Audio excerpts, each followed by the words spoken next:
hari bahkan ketika gurunya datang ke rumahnya akan diingat oleh murid-murid. Itulah murid yang benar-benar cinta kepada guru. Akan tetapi bisa dikatakan murid yang kurang ajar, namun ingat lawan gurunya setahun sekali. Murid yang kurang ajar, karena sejatinya, karena sepantasnya bagi seorang murid adalah mengingat gurunya, bukan setiap tahunnya, tapi setiap harinya dia mengingat gurunya. Sehingga apa? Sehingga setiap gerak-geriknya dia sadar ada gurunya, setiap gerak-geriknya dia sadar ada syekhnya, murabbinya, sehingga tingkah lakunya dijaga.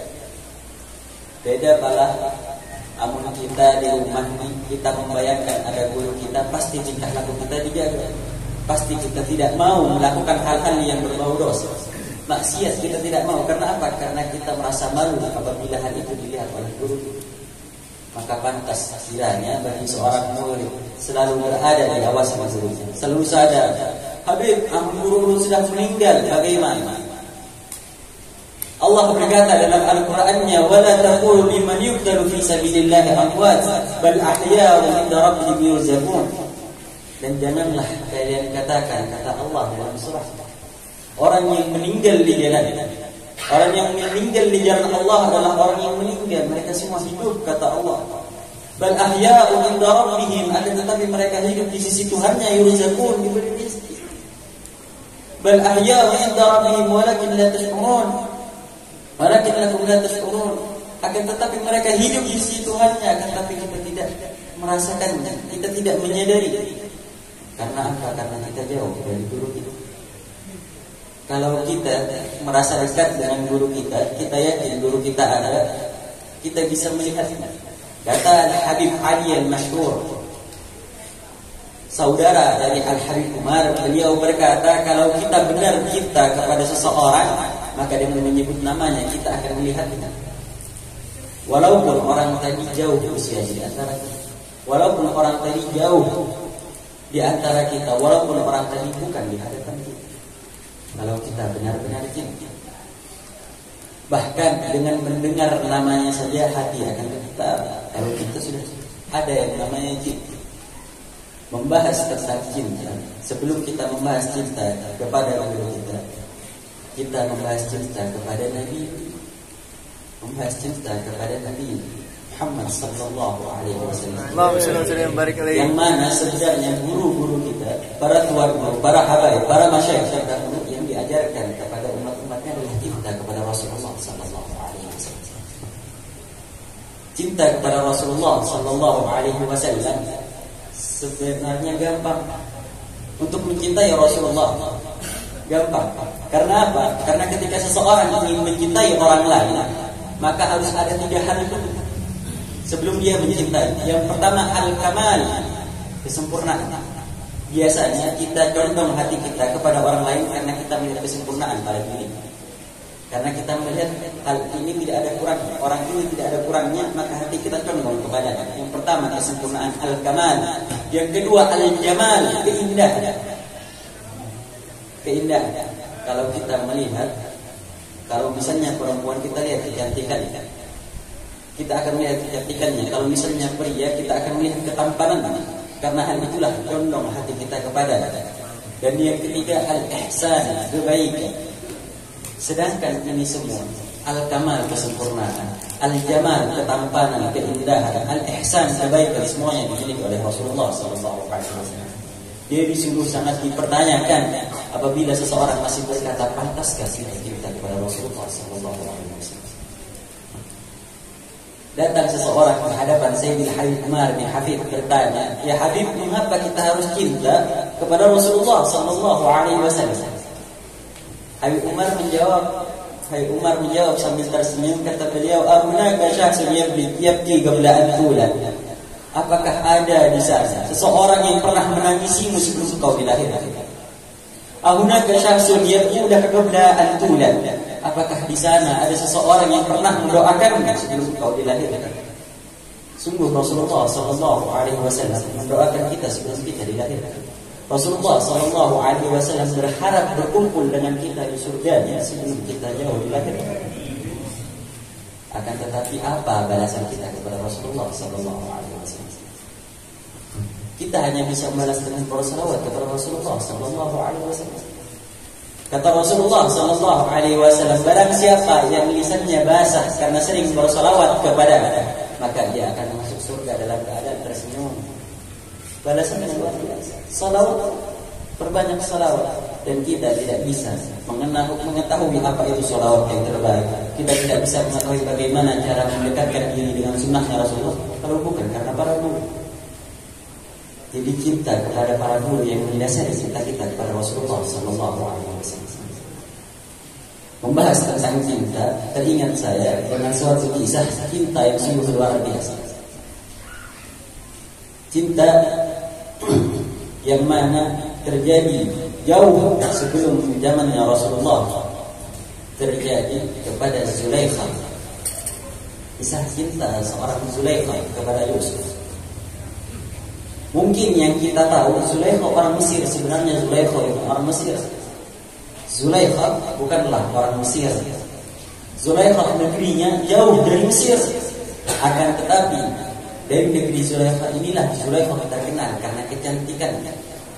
Zulaikha sebelum Zulaikha menikah, sebelum Zulaikha sampai di usia emas, bahkan dari usia kekanakannya, masih kekanakan, Zulaikha sudah dikenal dengan kecantikan yang sungguh luar biasa. Cantik sempurna, luar biasa. Dan ketika telah sampai di usia 18 tahun, usia matangnya seorang wanita dengan kecantikannya, seluruh orang yang ada di negeri Zulaikha ini jatuh cinta dengan Zulaikha.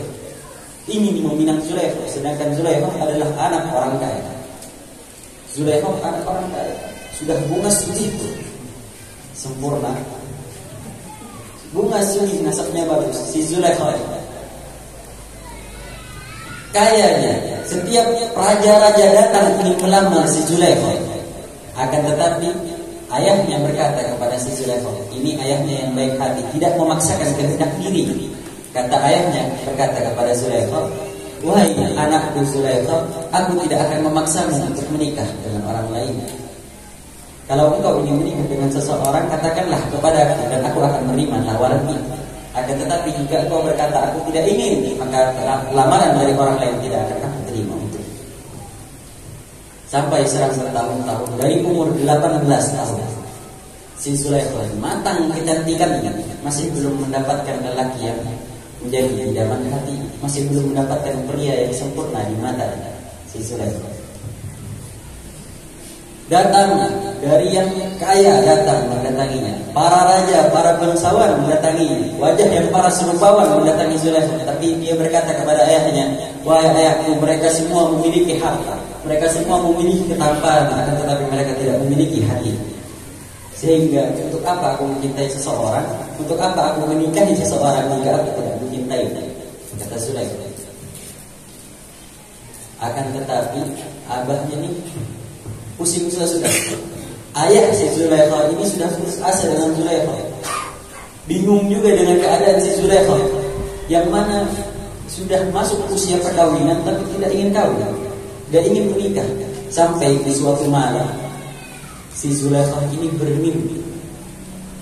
Zulaikha bermimpi yang mana dia melihat seseorang parasnya rupawan. Katanya dalam mimpi, ketika aku melihat wajahnya dan aku lihat rembulan, sungguh wajahnya lebih terang daripada rembulan. Sungguh wajahnya lebih terang daripada rembulan.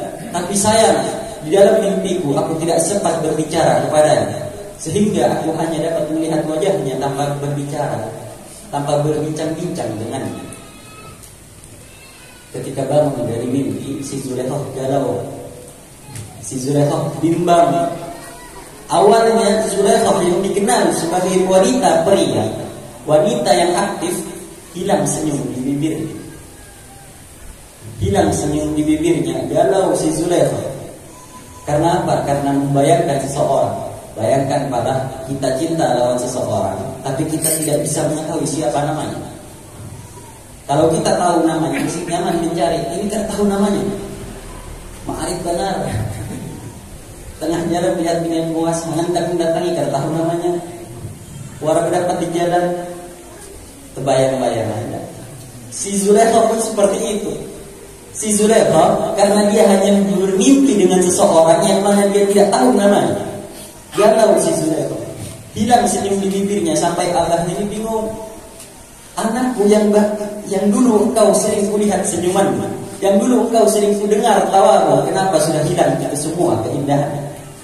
Kenapa sudah hilang keindahan itu tadi dari wajahnya?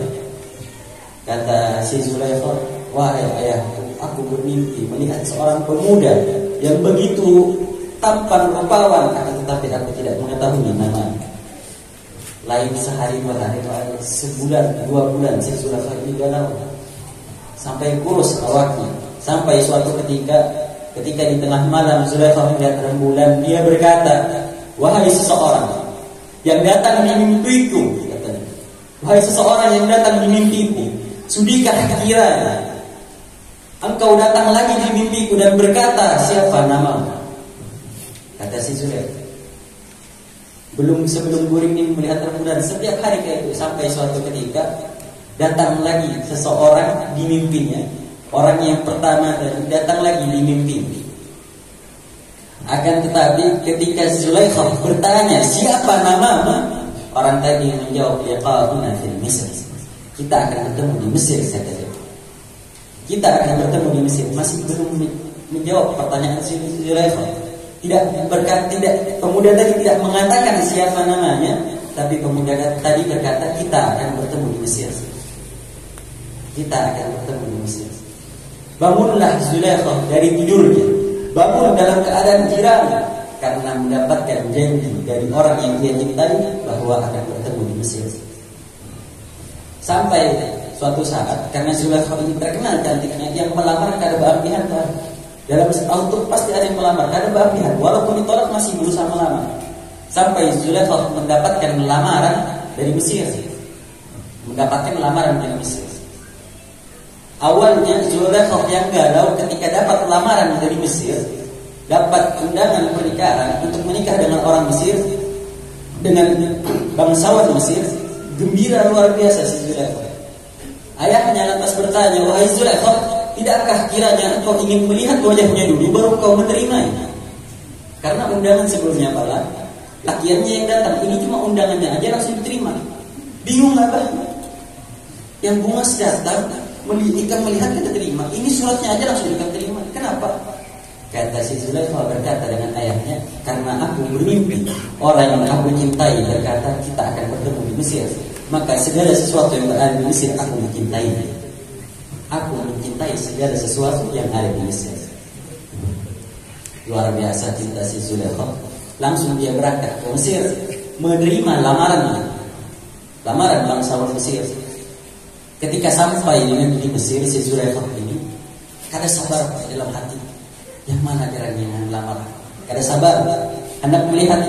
Ketika turun dari kereta kudanya, si Zulaikha melihat seseorang yang melamarnya dari belakang. Melihat dari belakang. Penasaran dilihat ini. Jalan lagi. Dilihat dari pinggir. Kecewa si Zulaikha. Ternyata yang melamar lain orang yang dicinta. Yang melamar bukan orang yang dicinta. Memang bangsawan Mesir, tapi bukan kekasihnya yang dia maksud. Lantas wajah yang sebelumnya riang karena ingin bertemu dengan kekasih, hilang lagi senyumannya. Kata, tapi luar biasa, seseorang yang melamar Zulaikha ini adalah orang bangsawan yang mana akhlaknya diutamakan. Yang mana dia berkata kepada Zulaikha, wahai Zulaikha, calon istriku, mengapa sebelum kau turun dari kereta aku melihatmu dalam keadaan tersenyum? Dan kenapa sekarang ketika engkau telah melihatku engkau murung? Akankah engkau tidak mencintaiku? Kata suami. Zulaikha berkata, aku terbayang dengan seseorang yang ada di mimpi. Aku mencintainya walaupun belum pernah bertemu. Kata Zulaikha.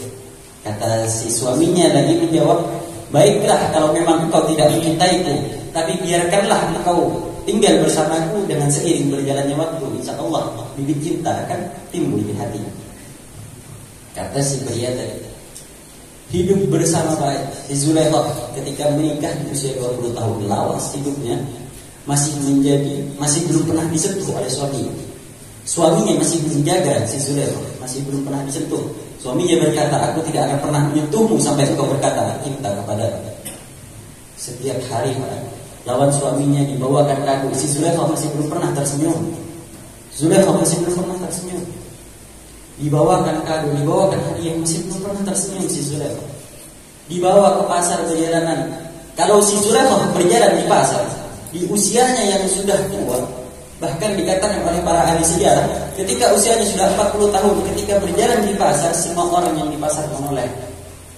Semua orang di pasar menoleh dan seakan-akan waktu berhenti. Kaku Pak melihat kecantikan si Zulaikha. 40 tahun makin emas si Zulaikha. Orang-orang yang melihat menoleh ke si Zulaikha. Akan tetapi dengan wajah yang datar tanpa adanya senyum si Zulaikha. Kaku wajahnya, tidak adanya senyum di situ. Sampai ketika sudah usianya 40 tahun, suaminya berkata, wahai Zulaikha, sudahkah engkau kiranya ikut denganmu ke pasar? Ayo kita lihat barang yang mungkin bisa membuatmu bahagia. 12 tahun, 23 tahun suaminya dengan Zulaikha belum pernah menyentuh. Memberi hadiah setiap hari, diberikan makanan yang enak setiap hari, dibangunkan ruangan yang khusus untuk Zulaikha setiap hari. Akan tetapi apa, masih belum pernah menyentuh Zulaikha, masih menjaga harga diri Zulaikha. Walaupun Zulaikha tidak cinta dengannya, ia cinta kepada Zulaikha. Sampai suatu ketika usia Zulaikha 40 tahun, dia berjalan ke pasar. Baru kali ini ketika Zulaikha sampai di pasar, orang-orang tidak ada yang melihat ke Zulaikha.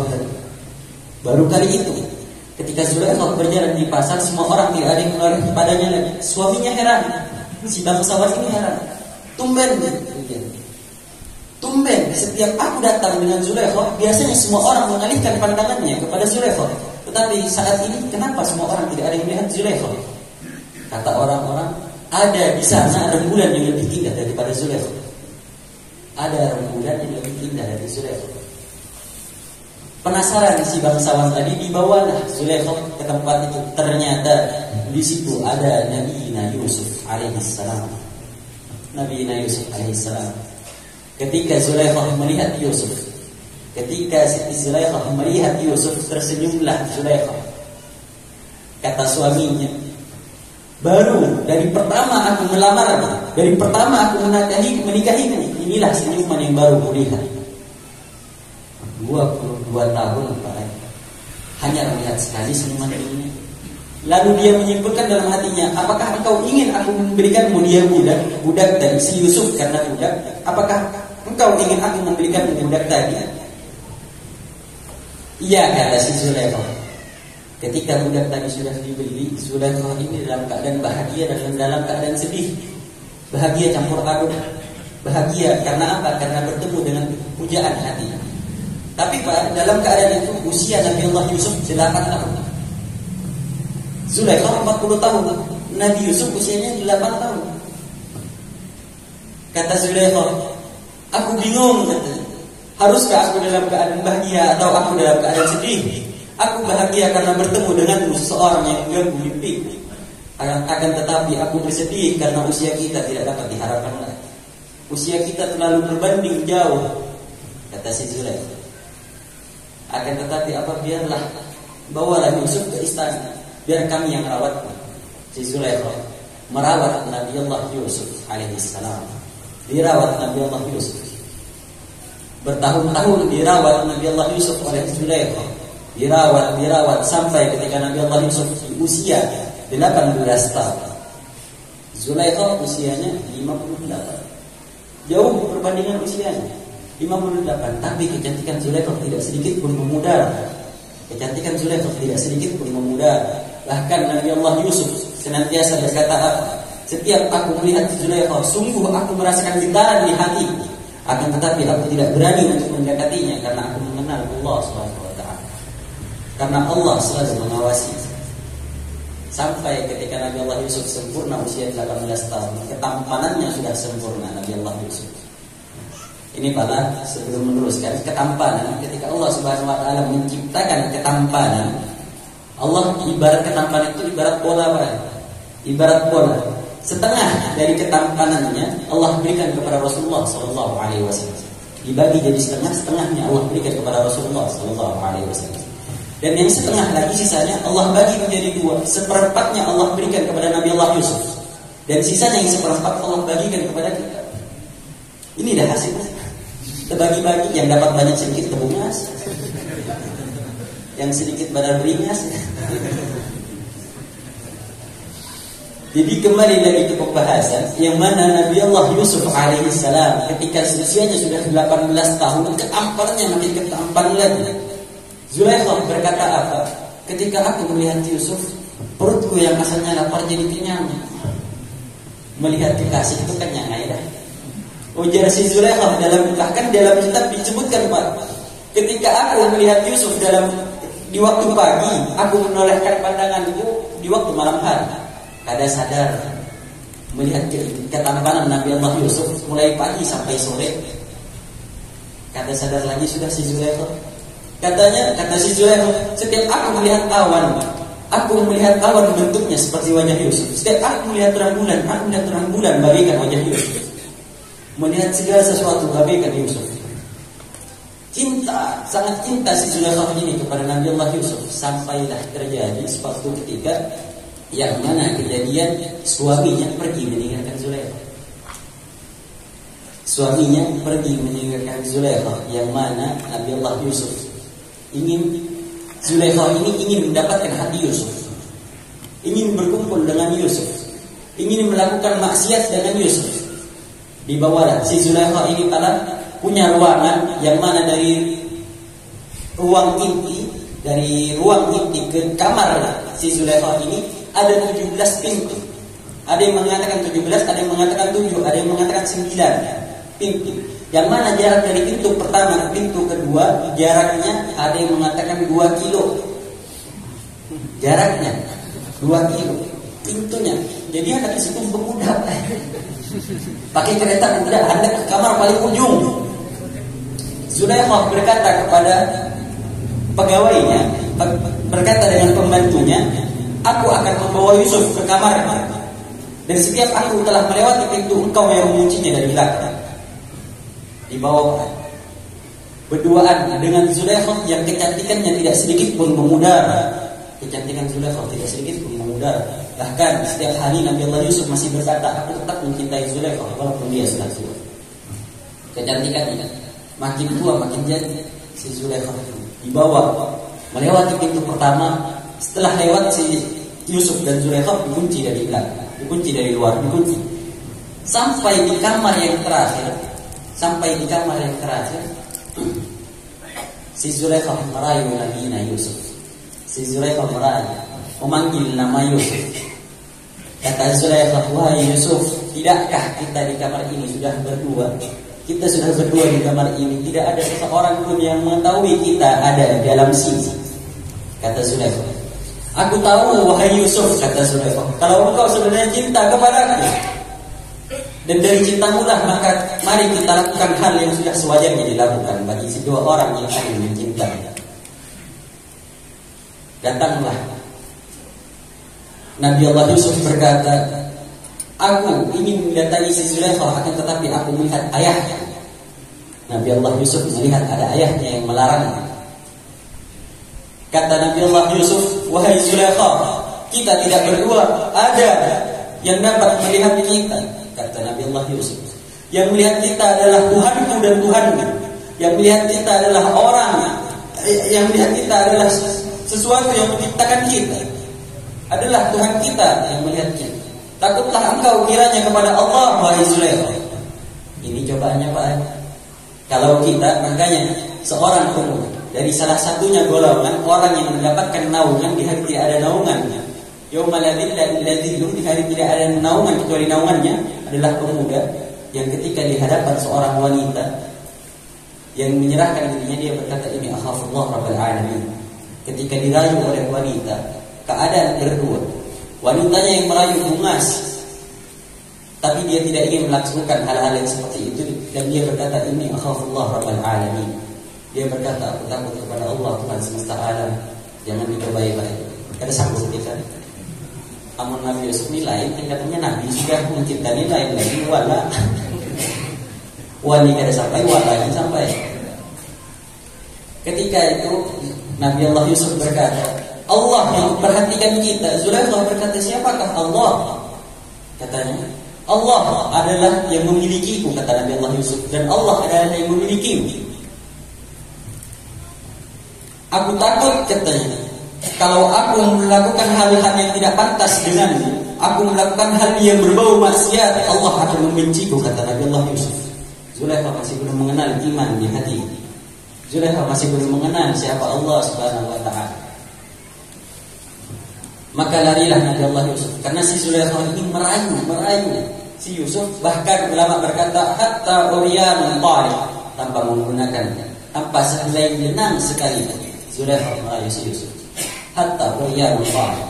Akan tetapi Nabi Allah Yusuf malah berlari. Pintu yang sebelumnya terkunci didorong oleh Nabi Allah Yusuf, terbuka langsung. Terbuka dari salah satu mukjizatnya Nabi Allah Yusuf. Terbuka. Buka baik Nabi Allah Yusuf. Buka, lari menjauh daripada maksiat, sampai ketika di pintu terakhir barulah ditarik oleh Zulaikha dari belakangnya, ditarik oleh Zulaikha belakang dari bajunya, ditarik sehingga sobek. Tapi terbuka pintunya. Di pintu terakhir dia mendapati suami daripada Zulaikha. Ketika didapati, baru terbuka pintunya, Zulaikha langsung berakting, langsung menangis air mata buaya. Ketika melihat suaminya ada di depan matanya, Zulaikha berkata, lihatlah wahai suami, apa yang telah dilakukan oleh budakmu ini, apa yang telah dilakukan oleh Yusuf kepada. Dia ingin merayu, dia ingin melakukan hal-hal yang haram bagi, kata si Zulaikha kepada Yusuf, kepada suaminya ini pintar. Dia sadar juga Yusuf itu bungas sebenarnya, bungas gagal pulang. Dia tunggu dulu. Aku kan yakin juga si Yusuf ini mengganggu ikan, tapi nanya ikan yang mengganggu Yusuf. Sampailah di saat itu ada seorang pembantu yang menggendong bayi, yang mana bayi itu berkata dengan izin Allah, kalau seandainya gamis Yusuf ini sobek dari depan, berarti Yusuf yang salah dan Zulaikha yang benar. Akan tetapi kalau gamisnya si Yusuf sobek dari belakang, berarti Yusuf benar dan Zulaikha salah.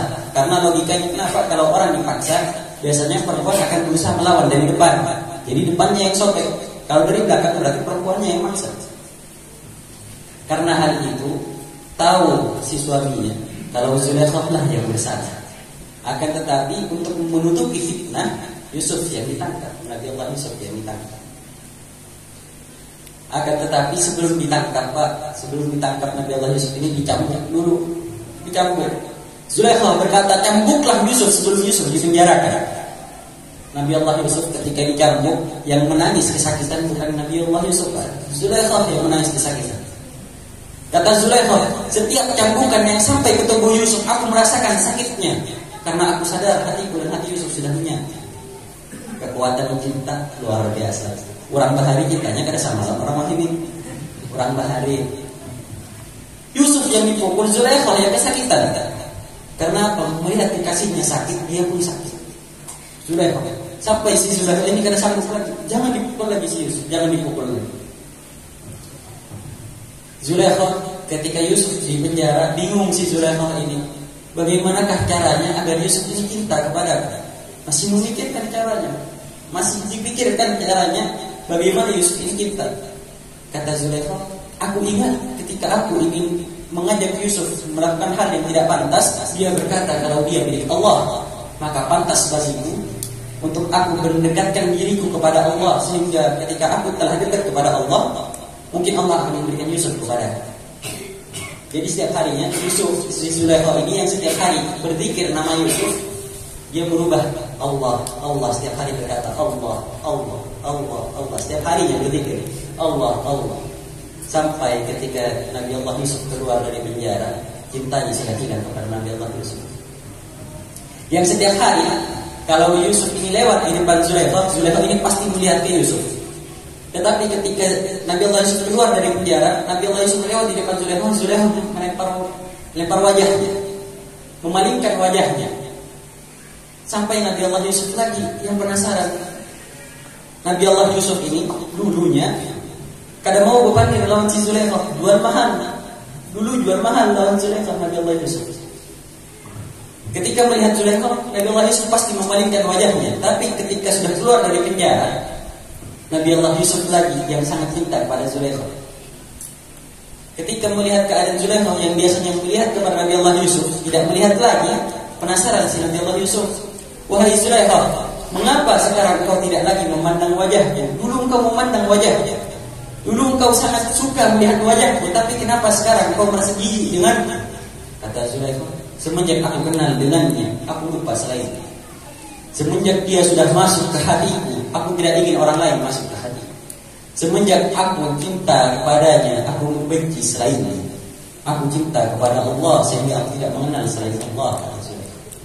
Cintanya sudah dia berikan kepada Allah Subhanahu wa taala tanpa menyisakan cinta sedikit pun untuk Nabi Allah Yusuf. Sehingga Nabi Allah Yusuf berkata, aku suka dengan keimanannya. Aku suka dengan keimanan yang mana kejadian Nabi Allah Yusuf itu sampai diangkat menjadi wazir. Wazir ini kayak pemimpin, kayak penguasa, diangkat. Usia Zulaikha sudah makin tua, Pak. Sudah tua usia Zulaikha. Sudah tua. Sampai Nabi Allah Yusuf ini berkata, aku ingin menikahimu wahai Zulaikha. Kata Zulaikha, bagaimana engkau ingin menikahimu sedangkan aku sudah di usia tua, aku sudah renta.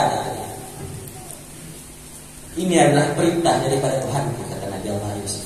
Menikahlah, karena ada orang Mesir kalau ingin menikah dia selalu mengumpulkan para tetua-tetua, para orang-orang tua, para pemimpin dikumpulkan. Jadi ketika semua pemimpin sudah berkumpul, Nabi Allah Yusuf ini sholat 2 rakaat. Zulaikha ada di sampingnya. Zulaikha di usia 70 tahun lebih. Usia Zulaikha di sampingnya. Sebelum Nabi Allah Yusuf sholat, Zulaikha yang duduk di sampingnya ditutupi lidah, ditutupi kelambu. Sholat Nabi Allah Yusuf 2 rakaat. Selesai sholat, ketika diangkat kelambunya, kembali Zulaikha berusia 17 tahun. Kembali ke usia 17 tahun. Dia mencoba bismillah. Salat sunnah, melihatkan ma'am begini. Binilah, jangan orang lain. Itulah kekuatan daripada cinta yang sebenarnya. Kekuatan dari cinta Zulaikha yang awalnya Zulaikha sangat benar-benar cinta. Jadi kata orang, kalau kita ingin mendekati seseorang, kita dekati dulu orang yang dia cintai. Kalau kita mencintai para tuan guru, kita dekati dulu keluarga tuan guru. Dan kalau kita cinta dengan seseorang, kita harus mengikuti tingkah lakunya. Tingkah lakunya kita ikuti. Kita cinta dengan tuan guru, tapi kita tidak mau melakukan hal-hal yang telah dilakukan oleh tuan guru. Bohong namanya. Bohong. Dan bohong bagi seseorang, kata ulama, man tashabbaha bi syaikhi fi nihayati fa huwa zindiq. Barang siapa yang meniru gurunya di akhir hayatnya, maka ia adalah orang munafik. Kenapa munafik? Karena di akhir hayat guru kita ini sudah nyaman hidupnya. Guru kita ini sudah dikenal oleh orang-orang lain. Orang-orang sudah memanggil nama guru kita. Tetapi man tashabbaha bi syaikhi fi bidayati fa huwa siddiq. Barang siapa yang mengikuti gurunya, meniru gurunya di awal bagaimana perjuangan gurunya, ini adalah orang yang benar-benar siddiq. Siapapun dari para ulama, abah guru kah, para habaib kah, sebelum dikenal sama orang, belajar kemana-mana tanpa dikenal oleh orang, sudah dikenal, baru hendak diumpati. Jangan, kita ikuti bagaimana pahitnya. Maka hidayatuh muhriqah nihayatuh musyrikah. Barang siapa yang di awal kehidupannya sangat pahit, maka akhir daripada hidupnya adalah hari yang sangat gemilang. Semua dimulai dengan perjuangan. Dan bohong bagi seseorang yang mengaku cinta kalau tidak meniru, bohong. Bohong kalau kita mengaku cinta, kita tidak ingin meniru. Innal muhibba liman yuhibbu muti'u, karena sesungguhnya orang yang cintai akan mengikuti yang dicintai. Kalau kita cinta dengan abah guru sukuku, kita ikut baca maulid. Baca maulid suka. Cinta dengan abah guru kadang mau baca maulid, aneh namanya. Cinta dengan abah guru tidak ingin belajar, aneh namanya. Bahkan abah guru yang senantiasa mengajarkan orang, memberi semangat bagi orang untuk belajar, memberi motivasi bagi kita untuk belajar. Itu yang seharusnya kita jadikan panutan. Itu yang seharusnya kita jadikan dengan anak cucu kita sebagai panutan. Biar anak-anak kita sadar, kita kena galangnya jadi kayak Sidin, berusaha biar kayak Sidin. Jangan jadikan panutan anak-anak kita sebagai artis yang tidak dikenal. artis yang bahkan tidak mengenal jauh dari kata agama. Kalau yang lebih mulia, sungguh jauh lebih mulia orang yang dekat dengan Allah Subhanahu wa taala. Dan kita yakin kalau semua guru kita itu wali. Guru kita yakin guru kita wali. Karena memang pantas bagi seorang murid untuk meyakini kalau gurunya itu adalah orang baik. Kita harus yakin guru kita orang baik. Bahkan termasuk kurang ajar kalau murid ini yakin kalau gurunya itu bukan orang yang hebat. Kurang ajar namanya. Kita harus yakin guru kita ini orang hebat. Agar apa? Agar apa yang kita dapatkan, waridat yang kita dapatkan itu luar biasa. Waridat yang didapatkan luar biasa. Dikatakan oleh para ulama, la tahda'anna fil habibi dalatin wa ladaihi min tuhafil habibi wasail. Jangan mengaku cinta karena yang namanya cinta ada bukti. Salah satunya la tahda'anna fil habibi dalatin wa ladaihi min tuhafil habibi wasail. Kalau kita cinta dengan seseorang, biasanya kita memberikan hadiah kepada orang itu. Bukti daripada kita cinta dengan guru kita cinta dengan para masyayikh sebelum kita kirimkan hadiah, kita bersedekah dengan niat untuk mereka sampai pahalanya kepada mereka. Kita membaca Al-Quran untuk mereka sampai pahalanya, baca sholawat untuk mereka sampai pahalanya. Tidak ada yang percuma untuk orang yang sudah meninggal, tidak ada yang percuma. Jangan ikut mazhab yang mengharamkan, jangan ikut mazhab yang bid'ahkan, tidak. Itu semua tidak bid'ah. Ada dalilnya, ada dasarnya semua. Ada dalilnya. Kalau kita sudah orang Banjar, bersyukur orang Banjar suka dengan yang namanya maulid. Orang Banjar suka dengan yang namanya maulid, suka dengan yang namanya sarwan tahlilan, masih ada di mana-mana. Dibaca, itu yang diajarkan oleh guru-guru kita, dipakai.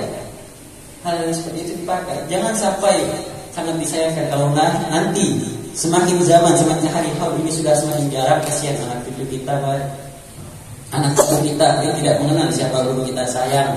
Jadi anak itu dibiasakan mendekati para walinya Allah, kenal dengan para walinya Allah.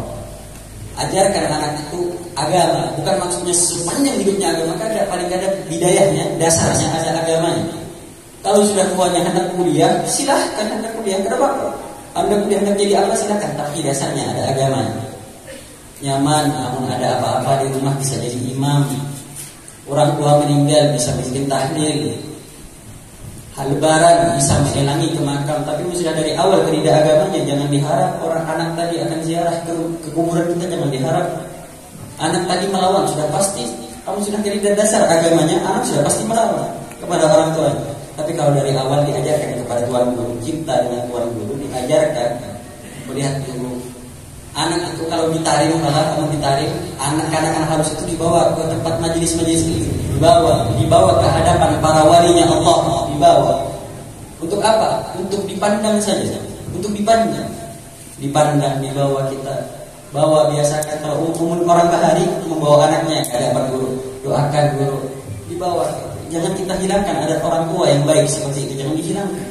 Biar anak kita sadar dan membawa ke cucu kita seperti itu juga. Jangan dianggap hal-hal yang seperti ini bid'ah, tidak ada salahnya. Ini salah satu cara memuliakan guru, membawa anak kita, mengenalkan anak kita kepada guru. Kita ingat kepada guru kita. Kalau masih hidup, kita datangi, kita elang. Kalau sudah meninggal, kita doakan, kita ziarah. Dan lebih mulia lagi seseorang yang suka datang ke tempat yang mana tempat itu pernah didatangi oleh guru. Kita biasakan datangi tempat yang pernah didatangi oleh guru kita. Kalau guru kita punya masjid, kita datangi masjidnya. Karena apa? Tempat yang pernah didatangi oleh guru kita pernah menyentuh pakaiannya, dan pakaian guru kita menyentuh kulitnya. Dan di dalam kulit guru kita ada namanya hati. Dan hati guru kita sudah pasti sambung kepada Allah Subhanahu wa taala. Biasakan di hati itu kekasihnya Allah yang ada, nama walinya Allah. Bagaimana cara membedakan wali di antara orang-orang lain? Wali itu yang seseorang idza ra'aitahu yadhkiruka Allah. Seseorang yang mana kalau engkau lihat wajahnya mengingatkanmu kepada Allah. Itu wali, Pak. Ulun Pak ada kawan takut ya. Tapi ulun lihat wajahnya ingat ya Allah, beristighfar ya ulun. Lain lagi. Kamu beristighfar melihat wajahnya, lain lagi kamu walinya Allah itu kita lihat tenang hati, Pak. Bahkan para walinya Allah, kalau kita lihat pandangannya, yang mana kita sebenarnya ingin bermaksiat, pasti hina niatannya. Yang awalnya kita ingin maksiat, kita melihat misalnya foto Habib Umar, astagfirullah, kita ingat, ya Allah, tenang hati. Bahkan ketika kita melihat para walinya Allah, semangat untuk beribadah makin kuat, semangat beribadah makin kuat. Dan semoga hal ini menjadi bukti kita cinta kepada guru kita. Dan semoga kita diakui sebagai muridnya. Karena biasa bagi seorang guru untuk mengaku gurunya, untuk mengaku siapa gurunya, tapi luar biasa bagi seorang murid yang diakui oleh guru. Ya Allah, ya Allah, ma'ana wa hababan lana fi dhalika al-firdausi atyiba mu'ali fadlan wa ihsanan wa man minka ya wujudi amin. Assalamu alaikum.